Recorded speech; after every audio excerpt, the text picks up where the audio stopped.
I think the most beautiful and powerful thing in the world is a repetitive thought, but sometimes the most dangerous thing in the world is a repetitive thought. Absolutely. And we think about the most beautiful things we create is because we're obsessed with this new idea and this new thought that we want to build something, but at the same time, we know countless people who they have a thought every day that says, I'm unlovable, I'm unworthy, I don't deserve love in my life.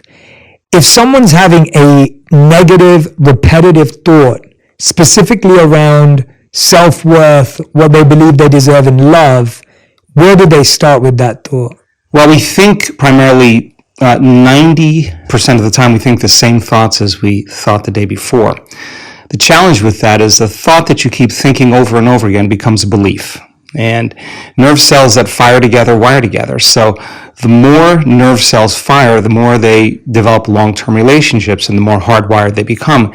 The more hardwired they become, the more automatic they are. The more automatic they are, the more unconscious they become.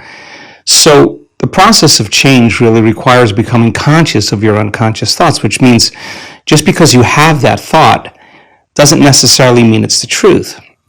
If you have that thought and you accept it, you believe it, you surrender to it without analyzing it, that thought will lead to the same choice, which will lead to the same behavior, which will create the same experience, which then will produce the same emotion. The same emotions then drive our very same thoughts. In time, our biology, our neurocircuitry, our neurochemistry, our hormones, and even our gene expression stays the same because we're the same. So in the process of change, when you come up against that unconscious belief and you make it conscious, most people get uncomfortable when they confront that thought. And they're stopping an automatic process. And the body, which has been conditioned to be the mind because it's doing something over and over again, that's a habit, is craving the experience because it wants the emotion associated with it, right? So the thought of being unworthy produces the feeling of being unworthy. That feeling then, when the person feels unworthy, tends to cause the person to think more unworthy thoughts. It only takes a thought and a feeling, an image of yourself and an emotion, a stimulus and response, and you can condition the body to memorize that behavior and that emotional state better than the conscious mind. So the moment we inhibit that thought, or the moment we become conscious of it and we no longer accept it, there's a biological craving that takes place in the body because the body has been conditioned to be the mind. So the body starts influencing the mind to think more corresponding thoughts equal to that feeling. So here comes the assault. You're not only unworthy, you're everything else that goes along with that feeling. And this is where people have to make up their mind if they truly want to change. Because if you decide to confront that thought and make a different choice, get ready because you're going to feel uncomfortable. It's going to feel unfamiliar. And there's going to be some uncertainty because you're stepping out of familiar territory. You're stepping out of the known and you're stepping into the unknown. Now, this is really when you leave the bleachers and you get on the playing field because the brain immediately looks around in its environment to see if anything's changing because you're changing, and you see that nothing in your world is changing because you actually haven't fully changed yet. So the moment we look for evidence in our life and we don't see it, sooner or later most people accept that thought, which leads to the same choice, which creates the same behavior, which creates the same experience, that produces the same feeling. And then they say, oh, this feels right to me. No, that feels familiar because you've just returned back to the known self. I think that when people truly want to make up their mind to change and they become so conscious of those unconscious thoughts, they would never go unconscious to them again. That's the moment the body is being reconditioned to a new mind. If you inhibit that choice, that leads to that habit or that behavior. A habit is when you've done something so many times, the body knows how to do it better than the brain. Now you're stopping the body from being on its automation, on autopilot. And if the body's craving the feeling of unworthiness and you're stopping the body from feeling that way, and you're aware in your life how you speak, you're aware in your life how you're feeling, and you're checking in, you're saying, do I really want to feel this way?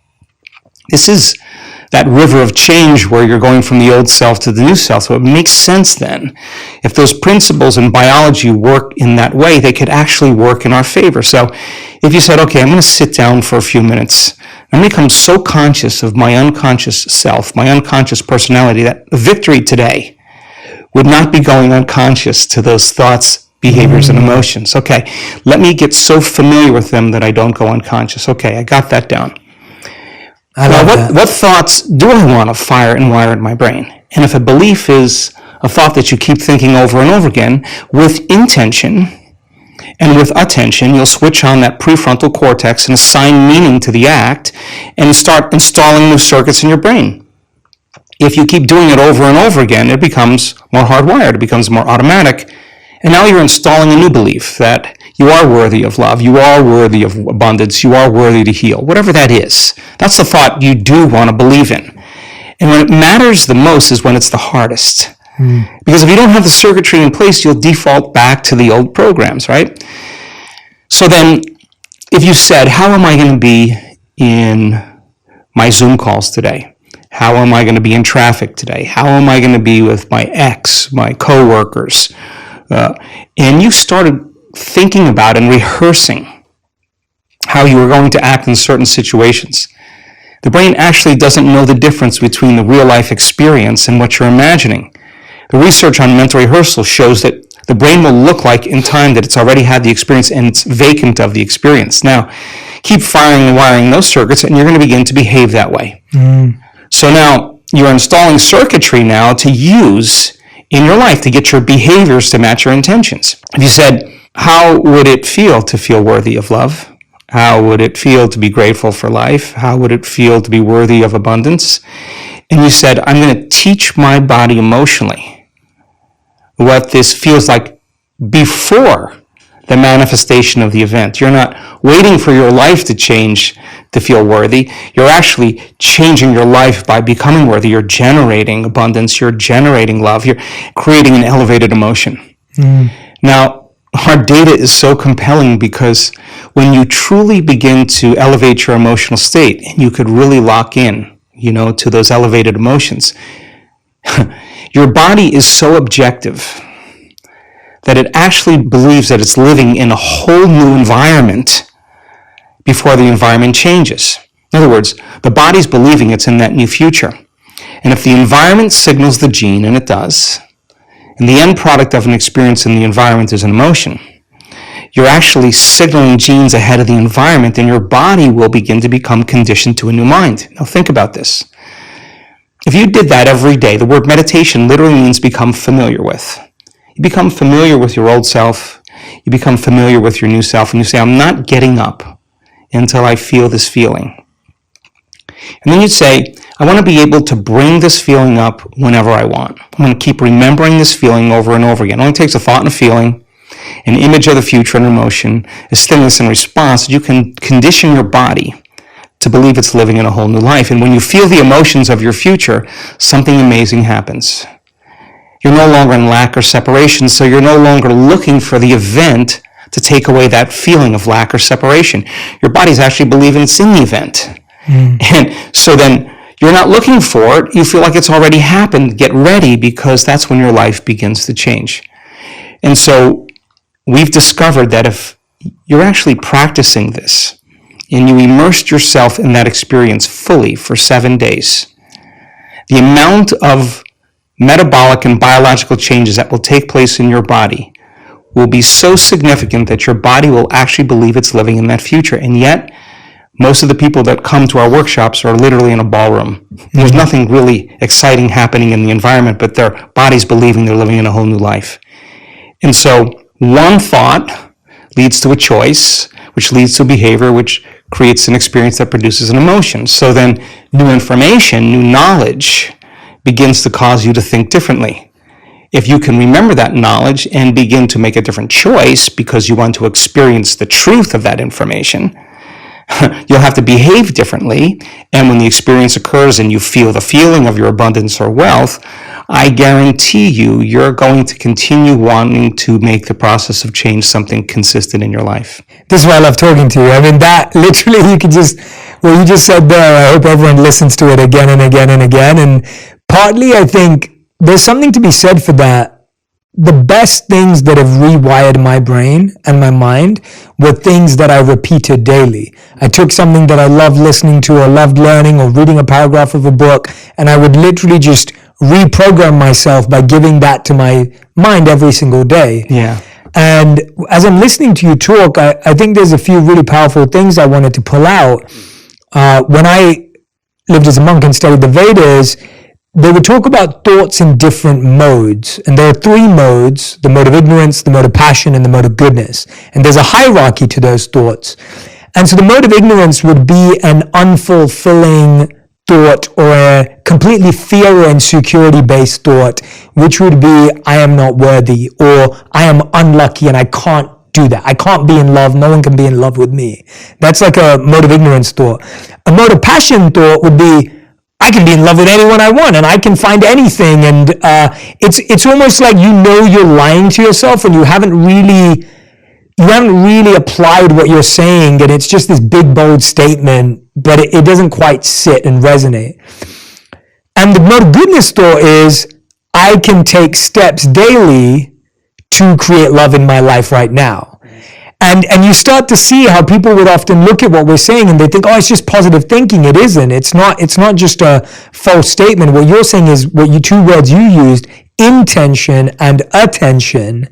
You're actually being conscious about where that intention and the attention is being placed. You're intending that if I do something every day and I place my attention on X, Y, Z, then I can create this new reality for myself. Whenever I have a tough conversation coming up, a tough meeting, something difficult, I'll rehearse it in my head. And you're so right that you can prepare for the future. Even when I do skydiving, or if I'm sitting in a cold plunge, I'm preparing my mind before I even do it. There's no point of just jumping in and diving in. I think what's really interesting is that partly a lot of the anxiety and stress we feel is because we kind of hope that we'll never feel anxiety and stress again. So there's a sense of like, okay, I can get to a place where I never experience anxiety. I almost think that sets us up to be more hurt by the anxiety and inevitable uncertainty we'll feel. I would love to hear your thoughts. Gosh, I would love to respond. We've got 3 thoughts going on at the same time. Do it. So to fulfill the first part of that question, it's an experiment, right? It's an experiment. Life is an experiment.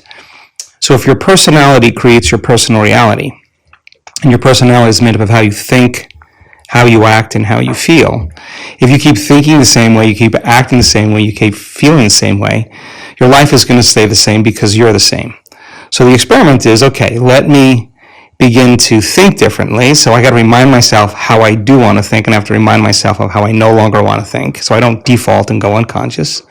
Let me remind myself how I'm going to behave so that I could actually get my behaviors to match my intentions. And let me remind myself of how I'm going to feel. If I'm able to succeed in that day, then there should be some change in my life. It's the experiment. And if it doesn't change, that doesn't mean the law doesn't work for you. It's just you're not that good yet. You just got to keep practicing, right? So the act of disconnecting from your life long enough to remind yourself of who you do want to be and who you no longer want to be, that experiment then is the experiment called life. Now, it's not that you react. The question is, how long are you going to react? That's the real question. Because, I react all the time. Everybody does. But if you're going to stay there, and you're going to live in that emotional state, you will see life through that lens of that emotion, right? So now, it gets complicated because the stronger the emotion you feel towards certain people or problems in your life, the more you pay attention to them. And where you place your attention is where you place your energy. So from a purely biological as well as quantum state, we could say then, you're using that person or that circumstance to reaffirm your dependence on feeling that emotion. So you have to hate your enemy.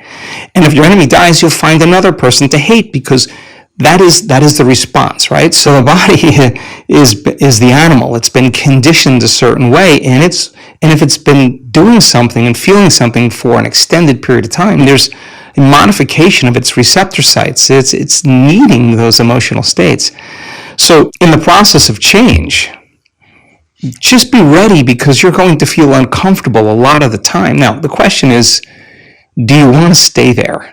So then most people think they don't have any control over their emotional state. They think, I'm just this way and I feel this way. Well, we actually can show people that that's not the truth, that when it's the hardest, it matters the most. And if you're able to really work and train your body like you're training an animal to stop feeling one way and start feeling another way, if you believe that you're an eternal being, let's just say that, just most religions talk about we're eternal. Most sects of thought, there are only a few that don't. Whether you're going to heaven or hell or nirvana or on the wheel, you're pretty much going to be around for a long time. That moment matters so much in the light of eternity, because that's the moment you make up your mind to no longer be defined by your past. Why are you being defined by your past? Because emotions are a record of the past. And so then if you're feeling that emotion, your body is believing it's back in that same experience of the past. So the more knowledge that we have and understanding that justified, valid or not, those emotions are hurting no other person but you, because the long-term effects of living by those emotional states, those survival states, are actually down-regulating genes and creating diseases. Sooner or later, you're going to have to ask yourself, is this loving to myself? And forgiveness is just when you overcome the emotion, you take your attention off that person or that problem, and you're freeing yourself and you're freeing them. So people do the best with what they think is available. That's my belief. And if you're unaware that you can control your emotional states, you'll rely on something outside of you to do that, whether it's a computer game, whether it's a Netflix show, and whether it's a drug, whatever it is that you need to make that feeling go away. You're dependent on your outer world. And I think that's a hypnosis. That's a conditioning. You teach people that you can actually regulate and change your emotional states. You give them the tools to literally step into a new future. So that process, of course, is extremely uncomfortable. And the question is, how long are you going to stay in that emotional state? And 50% of the story that most people tell about that past experience isn't even the truth.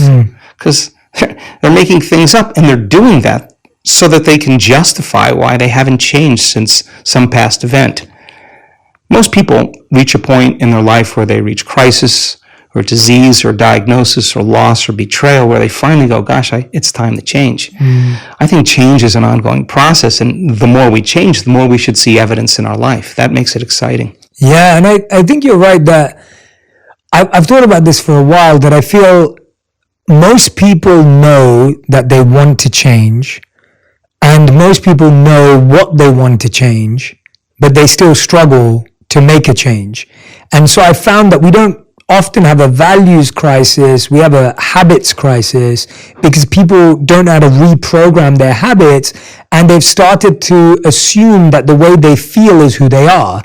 And I wonder how you think about this, because I think we're living at a time where what you just said is like, you either kind of find a way to numb your feelings, so you're turning towards something external to numb how you feel, or today we're being told, well, feel every feeling and emotion completely. And then often we don't kind of get to the reprogramming phase. So I guess, how do you know how long to take a feeling seriously, effectively, and assessing it before you kind of take action on it? Feelings and emotions are the end product of past experiences, and we can remember experiences better because we can remember how they feel. The stronger the emotion we have to some experience in our life, the more altered we are inside of us. The more the brain freezes a frame and takes a snapshot, and that's called a long-term memory. That image is being bossed neurologically in the brain. So then, what most people don't know is that every time they remember that event, that trauma, that betrayal, that loss, whatever it is, they're producing the same chemistry in their brain and body as if the event is occurring. So what happens over time is that conditioning process conditions the body to literally live in the past. So if a person is living by the same familiar feeling every single day, whether it's guilt or unworthiness or pain or suffering or victimization or depression or whatever it is, it's so important for them to come right up against that emotional state, because they're coming up against the known. The question fundamentally becomes, for that person, is it possible then to feel a different feeling? Now, if you cannot feel a different feeling other than the feeling that you're used to feeling, it should tell you volumes about that feeling because it's going to influence your very same thoughts. So the research that we've done over and over again is that the only way you're actually going to reprogram your brain to work in your favor is you got to learn how to regulate your brainwaves. And you know this, of course. Beta brainwave patterns are thinking brainwave patterns. It's the analytical mind. It's our critical facilities.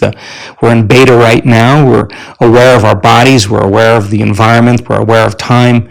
The neocortex is switched on. It's what plugs us into three-dimensional reality. It's the seat of the autobiographical self. There's a lot of circuits in there from things you've learned intellectually and things you've experienced in your life. So for the most part, it's a repository of the past, right? And so 90% of those thoughts that we think being the same thoughts as the day before tend to become like automatic programs, and they become more subconscious or more unconscious. So in order for us to begin to change those programs, we got to get into the operating system.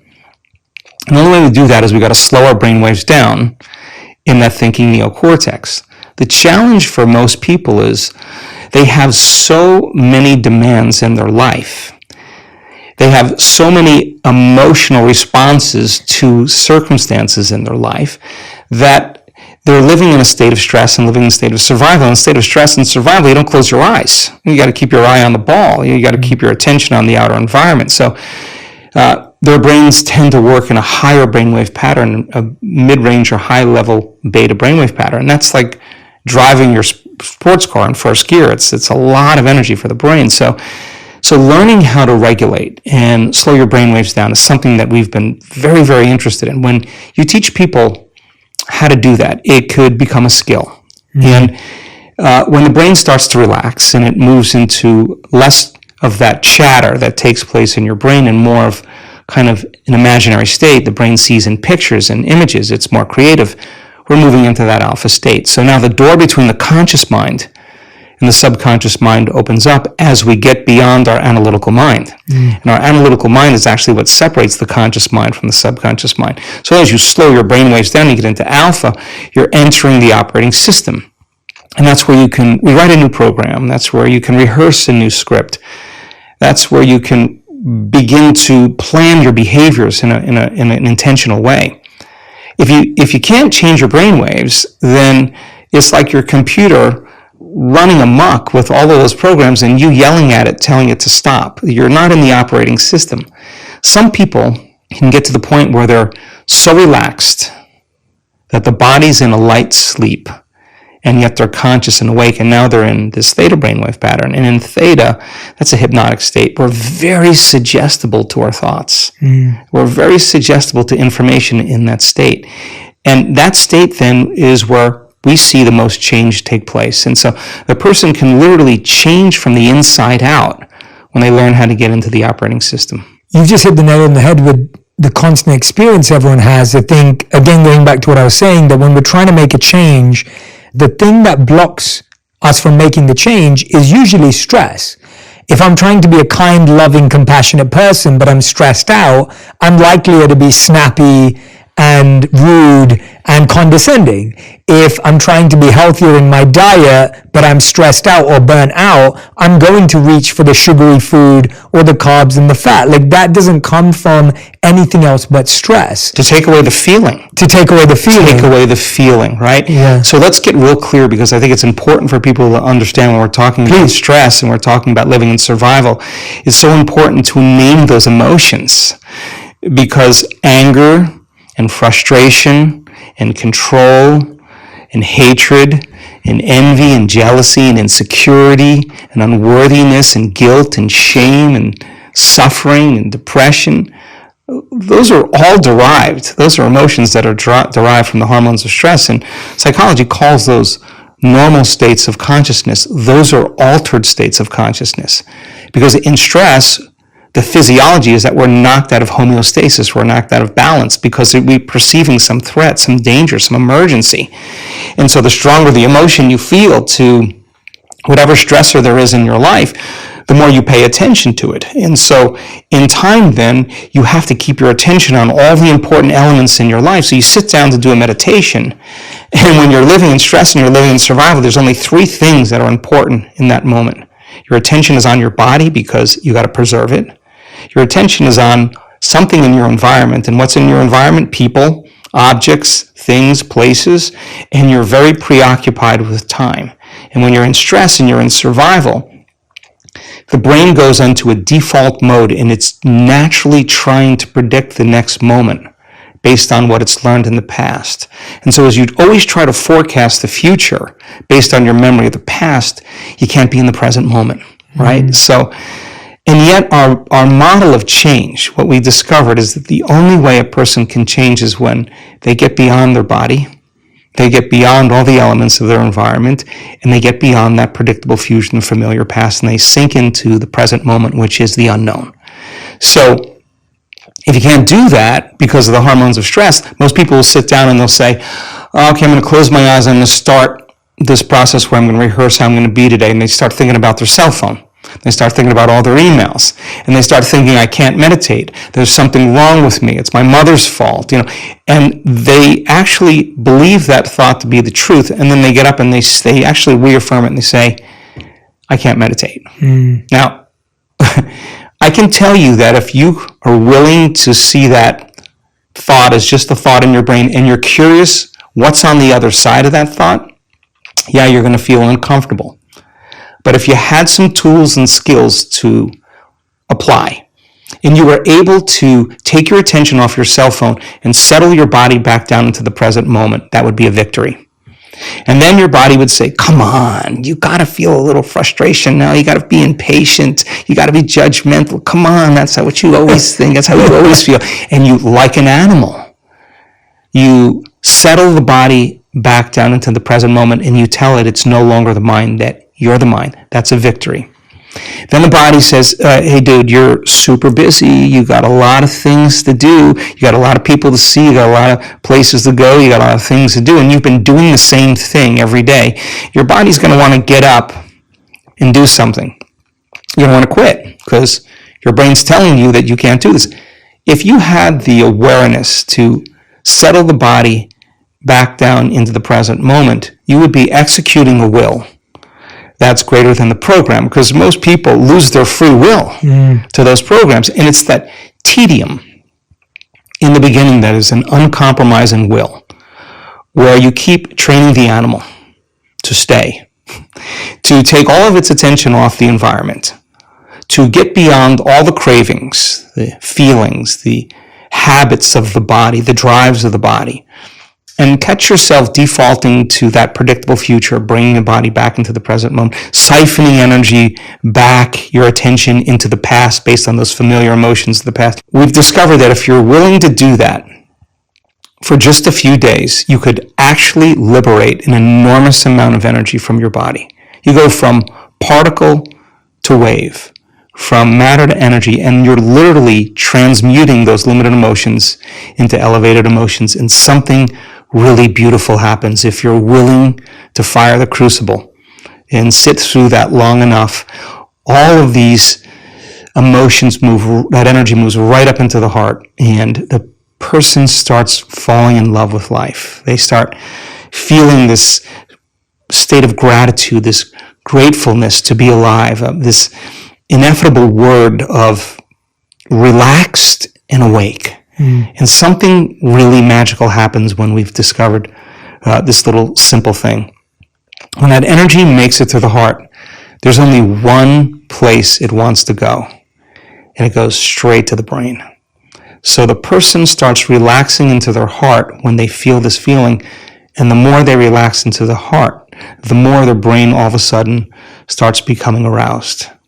And they start going into these elevated gamma brainwave patterns. Now, gamma is not unconscious. Gamma is actually super conscious. It's actually super aware. You're outside the program now. So when that occurs and the brain goes into gamma brainwave patterns, what we discovered is it's not a little gamma. It's not a lot of gamma. It's not a whole lot of gamma. It's a supernatural amount of gamma. And we start seeing these brainwaves where we see theta start carrying alpha, and alpha starts resonating with beta, and beta starts creating high beta, and high beta starts creating gamma. And you see these standing waves of brain coherence happening. And the person feels so amazing that they don't want the moment to end. And so we see when they put their attention on their heart, like filling a gas tank, we see on the gauge on the scan, this very low frequency start rising in the heart. The energy that's the heart uses to function actually goes up because they're placing their attention there. And where they place their attention is where they place their energy. And then you see the parasympathetic nervous system come up with it. That's the nervous system of relaxation. And then we see it kind of drop. And we see the sympathetic nervous system starting to go up. And now sympathetic regulation is an arousal, right? But the arousal isn't fear. The arousal isn't hatred or aggression. The arousal isn't pain. That's the arousal created from survival. There's only one other arousal, and that's ecstasy. That's bliss. And the person all of a sudden feels connected to something greater. Now, here's the beauty. We could see people do this in 15 minutes. The most important takeaway around all of this is that feeling that they're feeling is not coming from anywhere outside of them. No person's doing that. No wardrobe change is doing that. No sports car, no football game. Nothing is doing it to them. It's actually coming from within. That is the moment they stop looking for it outside of them, and the love affair begins. And so when we start feeling these elevated emotions, these more selfless emotions, it's not like you have to try to forgive. It actually is the side effect of you changing your emotional state. You no longer want, because you feel so whole, how could you want anything? So we started interviewing people when they had these moments, and they had such an incredible amount of love that they felt. We measured their oxytocin levels, their love chemicals were very elevated. The amount of gamma in terms of coherence was 200, 300, 400 standard deviations outside of normal in coherent gamma. Now, 3 standard deviations outside of normal in gamma is about 2% of the population. 200, 300, 400, a lot of energy in the brain. So the brain all of a sudden is receiving an enormous amount of energy. So we've discovered relaxed in the heart and awake in the brain. And that process of transformation is your willingness to sit past that thought, past that emotion, and keep training the animal, and sooner or later you can recondition it to a new mind. And the system for this new mind and this journey that you're talking about is meditation. Like, this is coming through a meditative practice. Is that similar to the breathwork meditation practice that you just did research on, or is that totally separate? These Wow. Okay. Yeah. Yes. So our week-long events are a full immersion experience. We've done the largest studies on meditation that have ever been done, just because we have a community of 1,800 people that come to an event that are going to be getting up at the same time, doing the same thing, pretty much making the same food choices in pretty much a big laboratory, right? And so our discoveries in working with 1,800 people in measuring brain waves, their brain function before and after the event, measuring their gene expression before and after the event. We're measuring 2,882 metabolites in their blood. We're measuring DNA expression. We're measuring urine. We're measuring saliva. We're measuring the energy of the room. We're measuring everything. And meditation, in a sense that it's not in the traditional way. What we do is we look at what really works. We're actually looking to say, well, that's something that we can actually see a change in.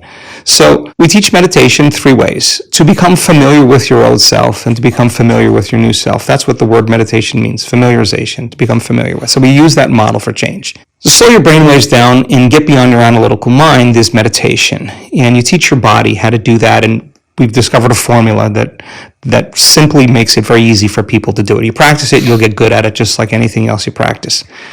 So to get beyond the analytical mind is another way to reprogram ourselves. And then meditation is really about getting beyond your body, or disconnecting from your body, disconnecting from your environment, and forgetting about time. And that is that eye of the needle where we begin to make the most significant changes. So we're data-driven. We're really looking to see what it is. And when we see brains respond in the same way, it helps me enormously to teach the material better. And so the more people understand what they're doing, and the more they understand why they're doing it, the more naturally the how becomes easier. And nothing is left to conjecture, if nothing is left to superstition or dogma or even spiritual, traditional words. Use science as the contemporary language to demystify that process. You need to give people numerous times to overcome themselves and numerous times to connect. Sooner or later, you'll start watching transformation right before your eyes. And so one of the cool things that we've discovered is that we have so much compelling data to suggest that you're greater than you think, more powerful than you know, more unlimited than you could ever dream. We have compelling data to suggest that your nervous system is the greatest pharmacist in the world, that it makes drugs that work better than any drug in a drugstore. A drug study is about 18 to 25% cause and effect, causality.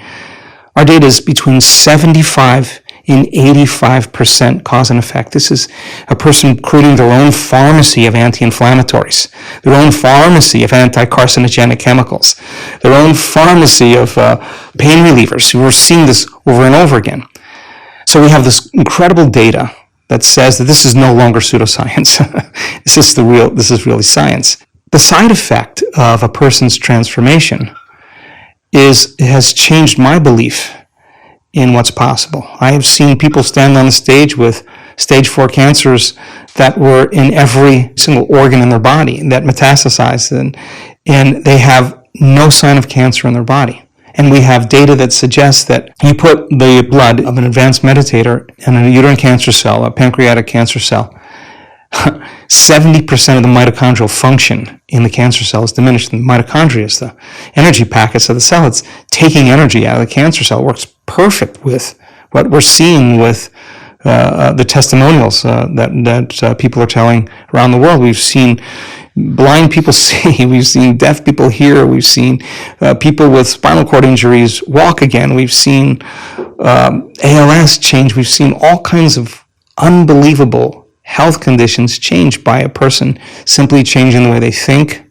the way they act, and the way they feel. How long have you seen certain things last? Like, how much does the practice have to continue daily to sustain impact? Because I feel that, this isn't, as you know, isn't a one-off thing, and that isn't what you're encouraging. Like, this is the experience of when someone's coming to a retreat or an event, they're having this incredible experience, but then do you measure how people continue to practice? Yeah, it's important.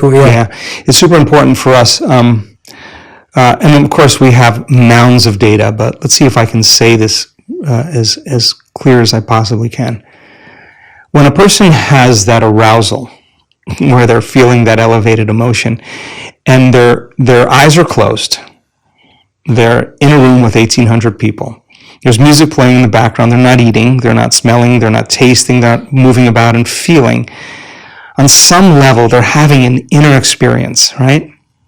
And the body is so objective that it's literally believing it's living in a new environment. And so that elevated emotion somehow tends to drag the body right out of the past into the present moment. So many people with everything from eczema to muscular dystrophy, when they have those events, there's a biological change that takes place in their body where they feel completely differently. Now, some people heal all the way. Some people are out of their wheelchair and they're walking again, but they're limping. And it doesn't mean it's over. It just means they made contact or they hit gold. And so there's varying degrees that we see. We've seen people for 7 years work on a terminal health condition. It took them 7 years to heal that health condition. Some people it takes 2 years, 3 years. Some people they do it in 3 months. There's no predictable menu that we can say it's this way. Now, when people have those more profoundly aroused states, it seems like their change is much more immediate and much more permanent. But for the most part, we see people's response pretty dramatic. Now, it's also important to say that we have seen people heal from terminal cancers, stop feeling those elevated emotions, and return to responding to the circumstances and conditions in their life and return back to the same personality. The same personality is the same personal reality, and their body's believing it's living in that same environment, and they're feeling the same way, and they're in the habit of acting the same way and thinking the same way, and lo and behold, the condition returns. We've seen people heal themselves of Parkinson's disease more than once, have one response to some very serious event in their life that produced a very strong emotion, and in 1 hour, their condition returned. Because they literally went back to their old self, and we've seen that person turn around and reverse the condition again. Again, people do the best with what they think is available. The person standing on the stage, we've had numerous physicians and researchers stand on the stage, they're the 4-minute mile. They're telling the community, I'm the example of truth. This is no longer philosophy. This is no longer theory. Here's my scans. We had someone with bilateral breast cancer just recently. No evidence of cancer in her breasts or any lymph nodes no longer in her liver. I'm looking out at the audience, and everybody's leaning in. There's the 4-minute mile, and that person's telling the truth, and they're telling a story, and it's not pretty. It's not always rosy. They went through a lot of dark nights. They went through a lot of their condition getting worse. But every day they had to show up for themselves. If they stopped showing up and doing the work, they would really not believe it was possible.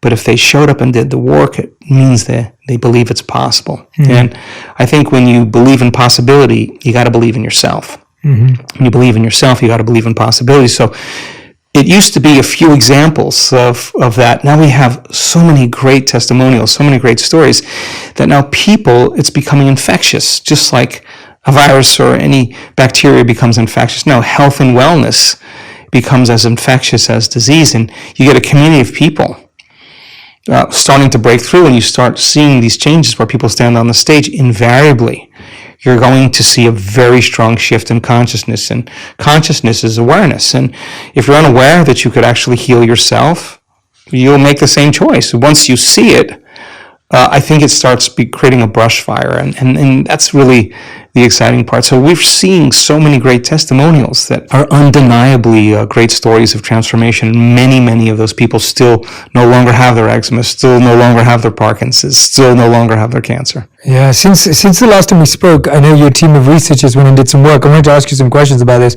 You did some research on the impact of 1-minute breath work. How does this impact our heart rate variability, and how does HRV impact our anxiety? Let's talk about heart rate variability, because it's an important thing. So your brain is trying to control and predict everything that's taking place in your life, because stress is actually created when you can't predict something, you can't control something, or you have the perception that something's going to get worse, okay? So you switch on that primitive nervous system, the fight or flight nervous system, and as you shift your attention from one person to another thing, to another place, to another problem, every one of those different elements has a neurological network in your brain. So the arousal of the hormones to say, pay attention, there's danger. As you start shifting your attention to each one of these elements that have neurological networks in your brain starts firing very incoherently. And in fact, you could actually, by thinking about your problems, turn on the stress response just by thought alone, and that's what most people do. So now, there you are, you're sitting in traffic.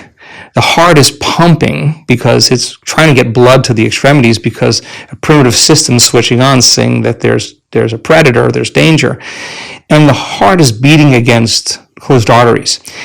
And the heart starts beating out of rhythm, it starts beating out of order, and it starts beating very incoherently. So when you have incoherence in the brain, and you have incoherence in the heart, when waves are incoherent, when they intersect with each other, they cancel each other out. And when they cancel each other out, that's less energy in the brain.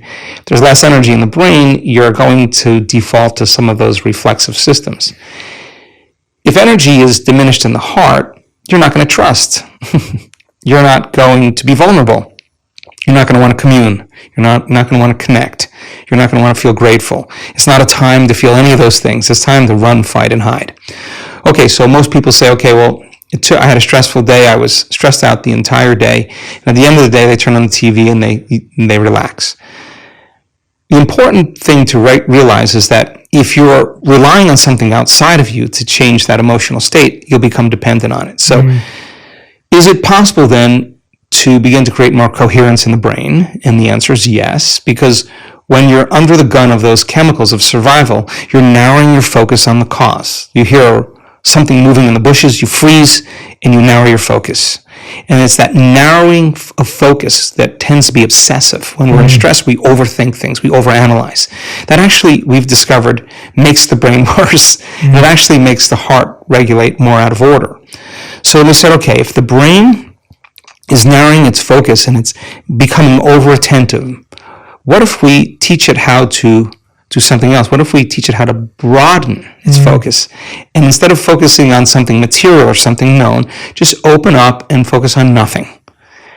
And the act of broadening the focus actually causes a person to stop thinking and doing and start sensing and feeling is actually what starts to slow their brain waves down. The redundancy of shifting your attention from one person to another problem to another thing causes the brain to fire like a lightning storm in the clouds very incoherently. So as you start to open your awareness and sense nothing, we've seen this thousands of times, those different networks that are firing out of order start to synchronize. And what syncs in the brain links in the brain, and the brain becomes more orderly. It starts to become more coherent. If you could learn how to rest your attention in your heart, and where you place your attention is where you place your energy, regulate your breath, start slowing your breathing down. Even if you did it for 1 minute, you could actually begin to change your brain waves, and you could actually cause your heart to start functioning more regulation and more order.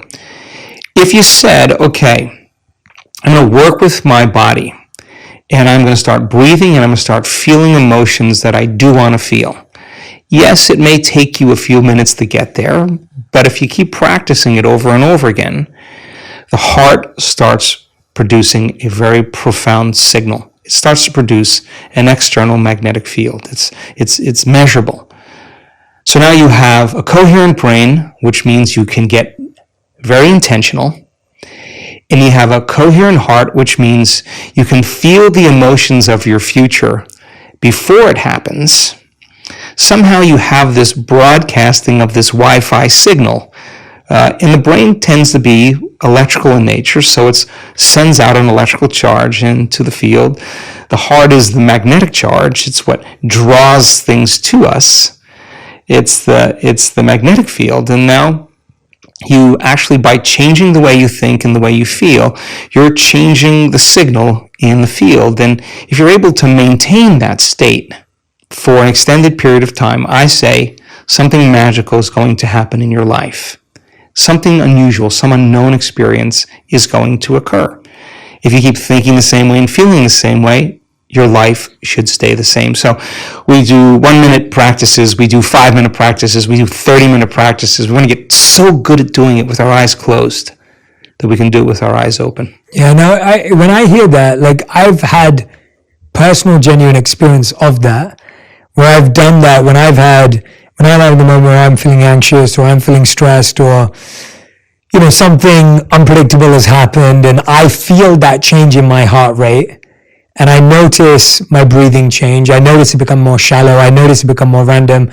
I know that when I'm practicing breath work, I'm able to come back to stillness. I'm able to come back to that sense of balance, and then I'm able to actually approach the issue at hand with more clarity, with more connectedness and a feeling of confidence. But when someone else who may not have had that experience yet or may not be trained in that, they're just thinking, well, how do I solve the problem, right? Like they're listening to me and you're going, well, but I can't because I need to solve this problem. Like you're saying, like, oh, I'm going to be 30 minutes late for a job interview, or I just had an argument with my partner this morning and I've got a big presentation this morning as well at work. Now I'm stressed about it because I'm thinking about that. Or my kid just I had to rush into hospital and now I'm late. Like, I guess when you're looking at it from a very human point of view, it's really hard to understand the value in this. What do you say to anyone who's thinking and feeling that way? No, I think it's a reasonable conversation. Yeah. I mean, sometimes we have to be super aroused And sometimes we really have to pay attention. And sometimes there are threats and dangers where that primitive nervous system actually works in our favor. And that's the emergency system. But you got to also realize that you only have a certain amount of energy. And if you're living in emergency mode for an extended period of time, there's no energy for growth and repair. There's no energy for long-term building projects. And so when it's needed, and you have to outrun the predator, you go. You don't sit and try to make friends with the predator. We're not that good. You run, right? The problem is if you keep that alarm system switched on all the time, it gets very addictive. It's a great answer. Yeah. It gets very addictive, right? And so I've looked at people's brain scans and watched their brain get worse in the early days and tap them on the head and say, what were you doing in there? 100% of the time, they were analyzing the problems in their life within that disturbing emotion. And if an emotion is a record of the past and they can't think greater than how they feel, they're thinking in the past, there's no solution there. Cross the river, get beyond the emotion, and you'll see possibility because you're no longer in the box of that emotional state. Now, that's so much easier said than done because you're going against thousands of years of programming, of living in survival. I mean, 200 years ago, it wasn't easy being human. I mean, we're in survival all the time, and famine, every disease. I mean, it was hard to be human. And so we have to lay down the very thing we used our whole life to get what we want for something greater to occur, and it goes against thousands of years of programming. It's not something that you get good at doing once. You got to keep practicing. So you really have two ways to look at it. If you're living in stress and you're living in survival, and that system is switched on, then everything will be a threat. Everything will be a danger. Everything will be a reason to rush, to be impatient, to be frustrated, to be judgmental, because that's the consciousness, that's the emotion we're living by. So now you have a problem with a coworker, you have a problem with your partner, whatever it is that you use as an example, and you have to give a presentation. Now you really have one of two choices. Either be victimized by those conditions in your life and you stay in that emotional state, and I'll say to you, Jay, why are you that way? Well, I'm this way because of this person, this circumstance. That person or circumstance is controlling the way I feel and the way I think. Anything that controls the way I feel and the way I think, I'm victim to, right? Okay. Or I actually can be a creator now. Okay, so when it's the hardest, it matters the most. Okay, so there's going to be a story, a valid story that's going to go along with those emotions that you're going to have to give up, that you can address at another time from a different state. If you're altered in that state and you say something, you do something, you write the email, you send the text, you'll always regret it. You'll always say, I should have never said that. I should have never done that. We got to learn that we're in an altered state at that time. So there's only one of two choices. You either stay there the whole day and tell everybody that story, or you say, okay, let me take a moment. Remember that this is the experiment called life. Okay, let me practice getting relaxed in my heart. Let me slow the animal down. Let me practice that. It take a few minutes. Now, let me breathe. Let me get my state back. Let me change everything. Okay, let me remember who I am, who I want to be when I open my eyes, and let me practice that again. Now, even if you had to do that 10 times in one day, I would say it was a day worth living. I would say it was a day worth living. And when we do walking meditations, in our retreats, we're doing walking meditations so you can practice doing it with your eyes open. Like really relaxed in your heart and awake in your brain, and you can do it with your eyes closed. Okay, let's take it out for a test drive. Let me open my eyes. Let me pay a little bit more attention to my inner world. Let me practice feeling this feeling. Let me practice feeling this way, and let my brain do what it does. Let me let me change my physiology. Let me change my state. Let me walk as the healed person. Let me walk as the abundant person. Let me walk as if my prayers are answered. Let me walk in this state. If I keep practicing that over and over, it's going to become a habit, right? And so we hit it as many ways as we can. We have at least 7 or 8 different breaths that we do because we see how they all work in the brain. We have all kinds of meditations. We have sitting meditations. We have standing and walking meditations. We have laying down meditations because we want you to be able to do it with your eyes open, with your eyes closed, standing, walking any way you can so that you don't default and return back to that person. Now, if you do default, you didn't fail. That's a program. You just went unconscious. And how many times do we have to forget until we stop forgetting and start remembering. That's the moment of change. No one cares how many times you fell off the bicycle. If you ride the bicycle now, you ride the bike. So it's the constant process every single day. And I think that sometimes we look for evidence in our life and it hasn't happened. And I think it's so important that we still show up. Yeah, because that's where you're changing the most. And when you get to that point where you could care less if it happens or not, because you feel so happy, so grateful for who you are, get ready, because your life is going to begin to change in magical ways. I'm so proud of our community, not because they do the work every day, not because they're trying to be good or please anybody.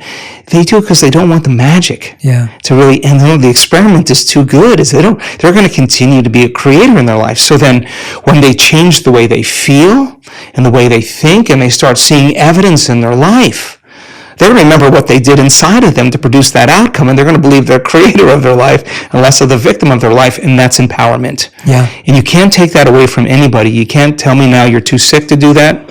You can't tell me you're too old to do that. You can't tell me you had a horrible past, you're too out of shape. You can't even tell me that you never meditated before, because we have people that come, they know nothing, they get dragged by somebody, and they have the most profound experience because they're not expecting anything. And we have data that suggests that when you don't expect anything, you're going to have a profound moment. So everybody can do it. There's nobody that's so special to be excluded from this process. And we have had people that have had brutal pasts with abuse, with trauma. We've seen the Navy SEALs and prisoners with horrible, horrible memories literally transform in 7 days. And I could say right now that you make the time every single day to decide who you're going to present to the world, and you get up as that person. You're going to fall a lot of times, but sooner or later, once you start to change, it's pretty hard to go back. Yeah, I think we so easily forget that anything that we've achieved today, any place we've got to, was a commitment to refining the process. It was a disciplined effort to make a tiny improvement on something else. When you give the cycle example, the bike example, the idea that you got back up and you maybe changed one thing. You knew to shift your balance differently. You knew to pedal at a different pace. Like, you tried these different things. And it's what you're saying, that it's an experiment. If we keep trying the same thing, we get the same result. But the point that I love that you brought up to that answer was the idea that sometimes you do need to be an emergency, but don't make emergency a habit. Exactly. And I think that's where most of us veer off on the wrong path. I was asked recently, anyone who knows me today knows that I'm a hardworking, productive, high-performance type of individual. I live a very scheduled life and a disciplined life. And the biggest question I get around the holidays is, Jay, are you able to switch off? And I always go back and give the credit to my monk training. I'm saying I switch off immediately. As soon as I'm on the flight home, I remember before Christmas, I was getting on a flight home back to London, and I was off the moment I stepped onto the flight. And it was because it's not because I'm special or because I'm unique or I have superpowers. It's because I've simply done what you said, where I've trained myself to always be present. And so if I'm really present in my work, like I am with you now, then when I'm on the plane, I'm just present and I know that it's time to switch off. And so I think the idea that our presence bleeds and our lack of presence bleeds, and it's not that you can selectively be in emergency here and not in emergency here. The state you're feeling is going to spread across your whole life. Like, I know a lot of people who are high performance, and I've had to be mindful of this as well. It's like they're high performance at work, but then they take that high performance and they give it to their family. And now their family is getting a high performance dad, and they don't want that. They just want their dad, or they want their mom. And so how do we develop that? I guess that's a highly trained ability, is what you're saying, is we get the ability then to say, okay, I know when to use this and when not to. That's a more heightened state. Yeah, I mean, look, there's nothing wrong with hormones of stress. I mean, that's the only way we could actually survive. We're part human, part animal, part divine. I mean, we have two things at work here. I think the biggest challenge for a lot of people, and 70% of the time, people are living in that state of survival, living in that state of stress. The more you understand what that actually does to you, the more you can make better choices on how long you actually do want to stay there. Here's an example. many people who are changing a health condition in our work, they start to do the work, they start noticing I'm sleeping better, I have less pain, I got my appetite back, I feel like I have more energy. They start noticing these subtle subjective changes. They go to the doctor, and their scans still show that they have their health condition. So they're noticing a change, but they're not healed all the way. No, they don't say it didn't work. They say, what is it about me that I still have to change in order to heal? What thought, what behavior, what emotion? So they're a work in progress, right? Many of those people discover that they have one really good hour of meditation where they feel connected, they feel like their heart is opening up, they feel like their brain is coherent, they feel really great, they don't want the moment to end, and then they spend 15 or 16 hours of their day back in a program, rushing around, back in their emotional states, responding and reacting, and they realize that how could 1 hour of an elevated state weigh against 15 or 16 hours of my response to everyone and everything in my life emotionally is derived from those familiar emotions of fear.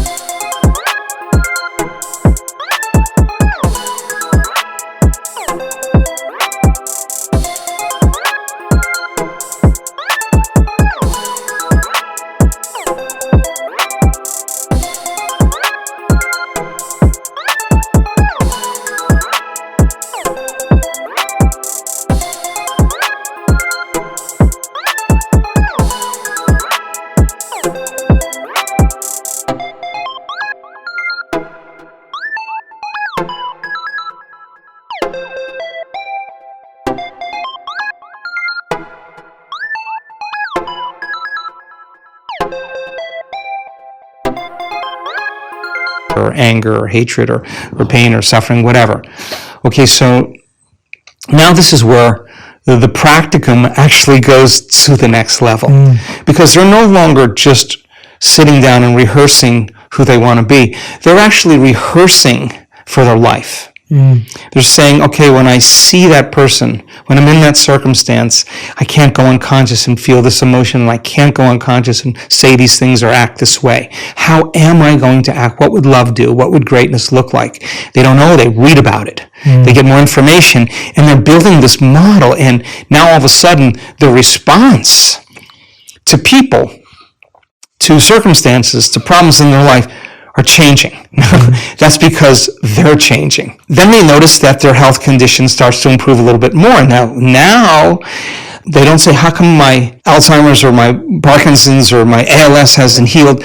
They're saying, how much more can I open my heart in my day and feel this with my eyes open all day long? If I understand that if I live by these emotions, I'm signaling genes ahead of the environment. Ooh, I'm going to stay in this state because it's this emotional state that is actually going to heal me. So I got to remember this feeling. I got to remember this feeling. I got to remember this feeling. And now I'm no longer trying to remember the feeling just for any other reason, but because I want to remember the feeling when they're with their eyes open. Now they're understanding that the more that they change, the more that their health changes. And you can have the best diet, and you could do the best exercise, and you could be really rigid in the food choices and vitamins and minerals, and keep your body chemically balanced and physically balanced. But if you're not emotionally balanced, and you're constantly in that fight or flight system, stress is when your body's knocked out of homeostasis. The stress is when your brain and body are knocked out of balance.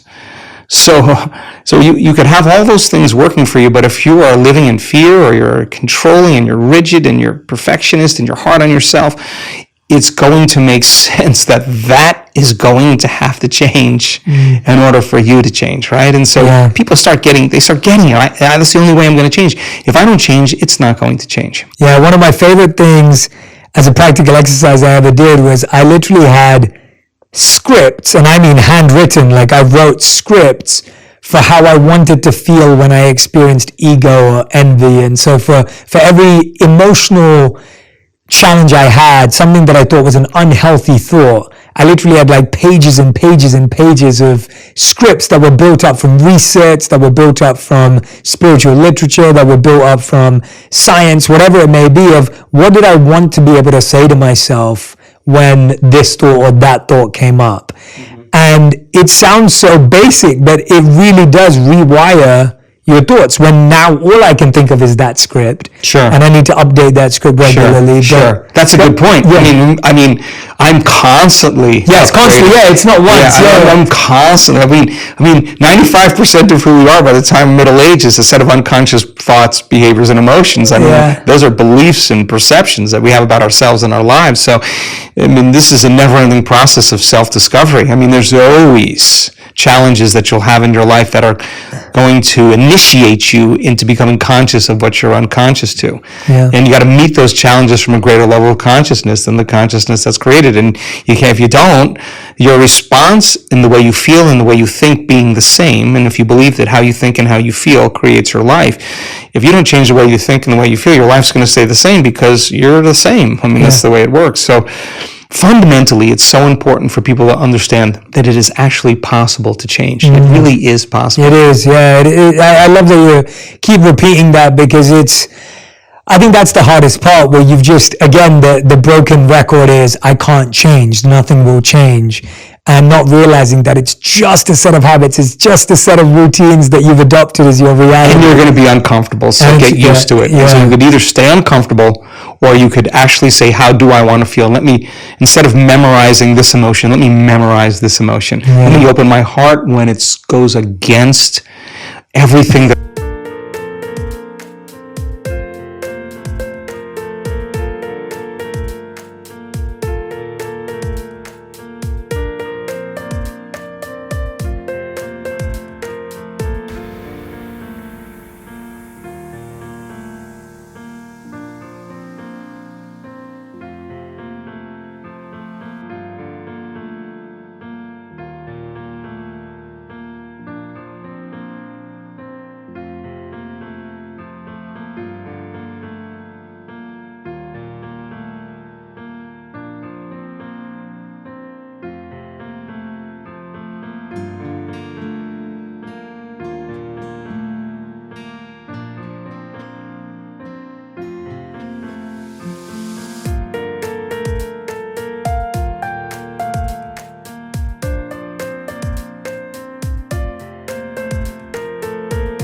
I've been taught and programmed to do. I mean, and that's really when it really begins to matter the most. So it's really an exciting time, and I'm so happy to see that people are wrapping their minds around all of this and doing it for themselves. Absolutely.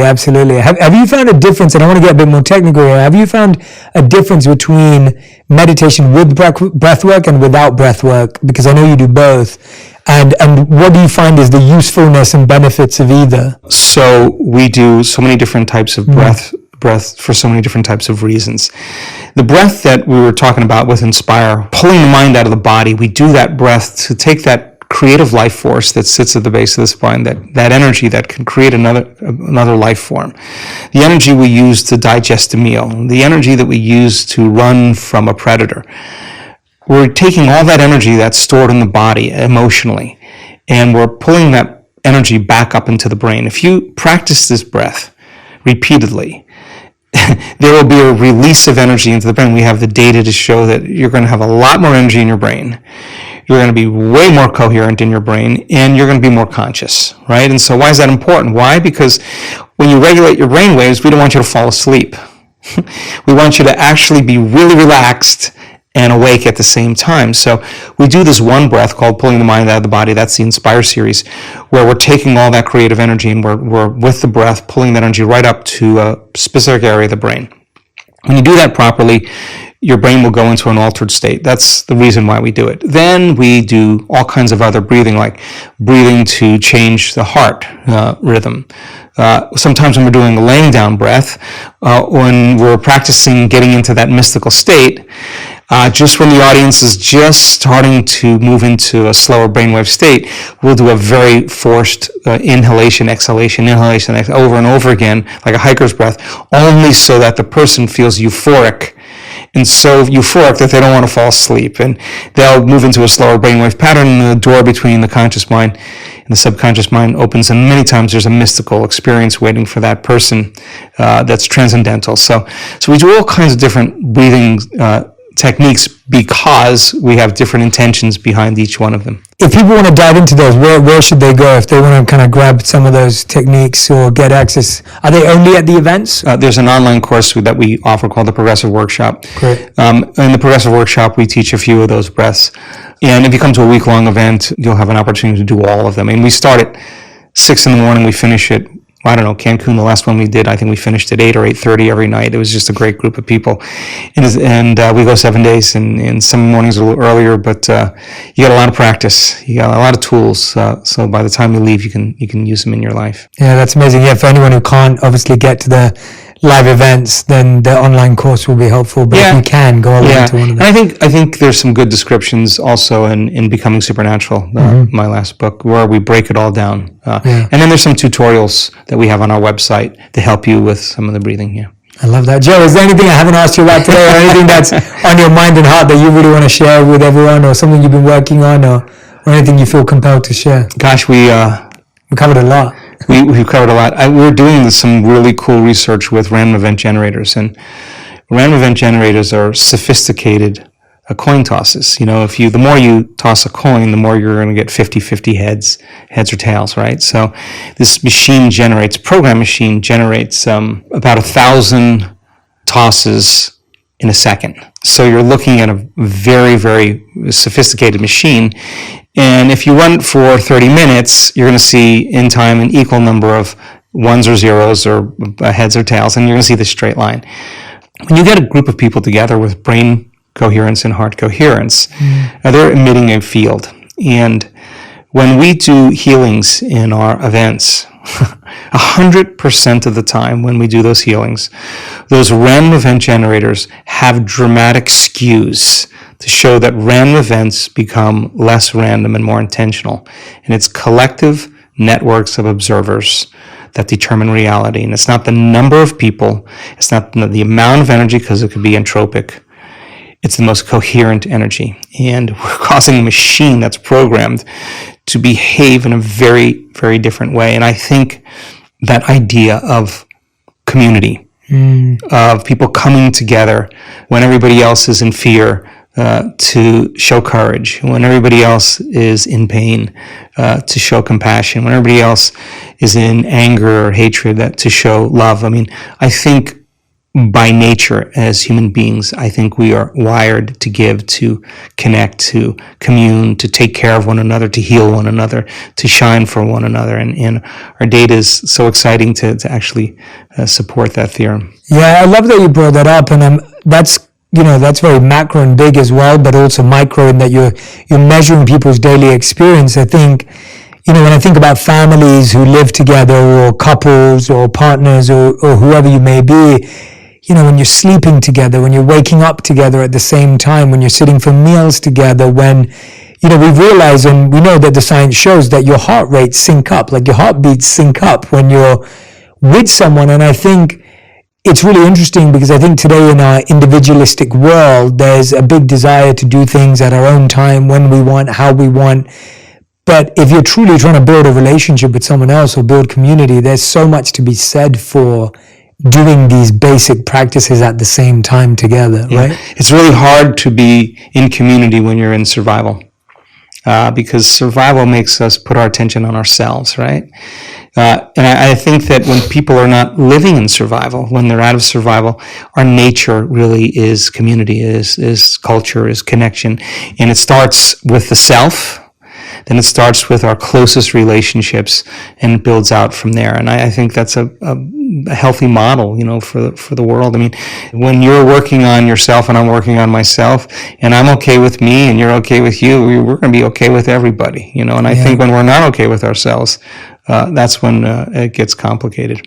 That's amazing. Everyone who's listening and watching, make sure you go and follow Joe across social media. We'll put the links to everything in the sections there so you can follow along. But I want to make sure that you share with me your greatest insights. Tag me and Joe on Instagram, on Twitter, on TikTok, whatever platform you're using.